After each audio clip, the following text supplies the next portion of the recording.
You don't even know what the average American is paying. You don't know what we paid in terms of the missiles that hit the Iranian school. You don't know what we're paying in terms of gas. You don't know what we're paying in terms of food. Your 25 billion number is totally off.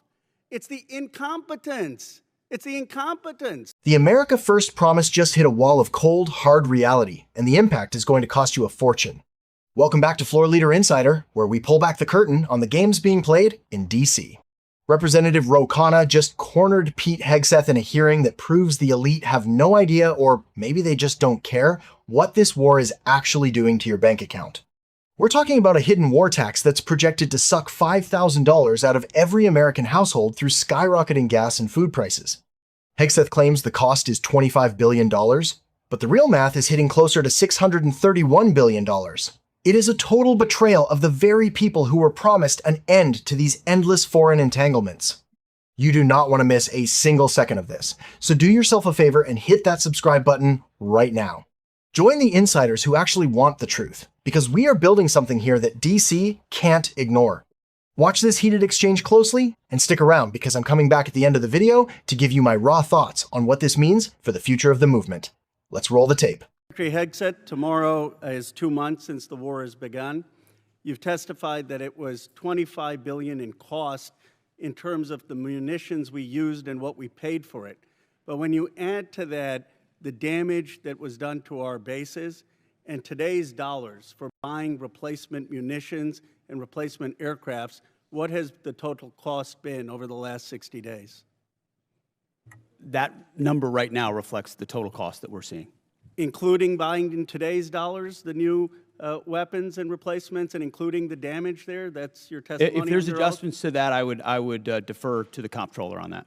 And how much are you seeing in terms of, are you asking in terms of supplemental funding just for the Iran mission from this committee? If and when a supplemental is submitted, how much? The majority of it would not just be for, But what would be the ballpark for Iran? Munitions related to the entirety Just of what number, we want to sir. get done. A number, what would you submit? It would be within on Iran, it would be less than $25 billion, but there's a lot more we would ask for beyond just Iran. You're saying it's $25 billion. Okay, I would just, if you come back and you want to revise those numbers, because all the experts are disagreeing with you when it comes to today's dollars and damage, but you can revise it. How much did it cost American taxpayers in terms of the strike to the Iranian school where kids were killed? Do you have that number in terms of the missiles we used?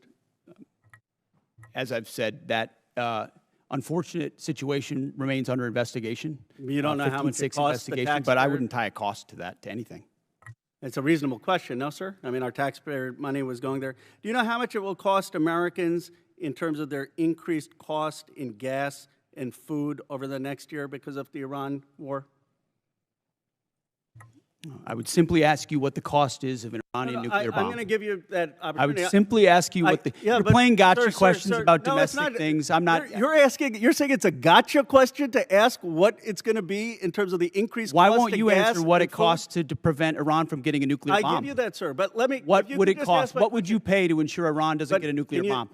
What would you pay? I reclaim my time. Do you not know? You had no one do the analysis of what the increased cost of gas and food on the American people are going to be? What is the cost of Iran holding that straight at issue with nuclear weapons? It's $631 billion, which means it's an increase of $5,000 a year for American households. Now, let me give you this point. You're saying that your operation is preventing a nuclear Iran. Will you acknowledge that there is an economic cost to the American people for doing what you believe is necessary to make Iran denuclear? Will you acknowledge the economic cost? We have an incredible economic team that's managing this better than what the previous administration did to our economy, what the previous administration did with inflation, what the previous administration did with COVID, and you're going to lecture this administration about the economy? You know what is upsetting? Incredible. You didn't even do the analysis on how much it's costing the American people. It's one thing if you said, okay, it costs the American people $5,000, but we think it's worth it.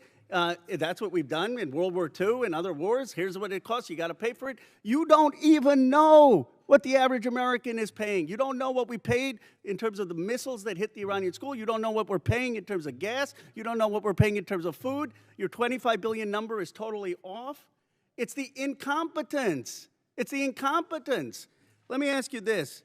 Certainly, maybe here we'll find agreement. There were still 440 pounds of low-enriched uranium, correct, when President Obama, after the JCPOA? Is that accurate? The amounts and types are classified. Okay. Will you acknowledge that there were 970 pounds of uranium enriched after Trump tore up the JCPOA? The JCPOA was a terrible deal that allowed Iran a path to a nuclear bomb. You deal with vague platitudes. I'm asking you about numbers. Like, you don't know what gas costs, you don't know what food costs, you don't know what the operation costs. You know, I get sound bites, but how about numbers? Do you know how much the enriched uranium was after you ripped up the JCPOA? Trump did. I'll give you a number. I know that, as was stated by early on, the price of gas is twice as expensive in California, your home state, as anywhere else in the country because of the horrible policies your state pursued. You know what? It used to be that type of stuff worked, and then you started to lose the people that you campaigned you wanted to be for, because you said you wouldn't get us into bad wars. You said you would bring down the prices. You know what I'm sad for? I'm sad for all the people who voted for Trump. I'm sad for them because you betrayed them. You betrayed a lot of that MAGA base. And you know who knows that? J.D. Vance knows that. The incompetence we just witnessed is absolutely staggering. Did you see the pivot? When Hegseth is asked about the cost of the missiles that hit a school or the $5,000 per family hit to your wallet, he has no numbers. He has vague platitudes. They didn't do the analysis because they didn't want to see the answer. They didn't want to admit that the rug pull is in full effect. When you hear Khanna mention that even J.D. Vance knows the MAGA base has been betrayed, it tells you everything. The people who voted to stop the bad wars are now the ones being asked to fund a $631 billion bill for a conflict they didn't ask for. This ties directly back to what we've been discussing with Dan Bilzerian. The floor leaders are looking at foreign maps while you're looking at a gas pump you can't afford. I want to hear from you guys down in the comments. Are you feeling that $5,000 hit yet? Do you feel like the America First agenda has been sold out by the very people tasked to protect it? This channel is about having the conversations they try to silence in those hearing rooms, so let's get a dialogue going. If this video opened your eyes, make sure to give it a massive thumbs up and share it with someone who still thinks DC has their back.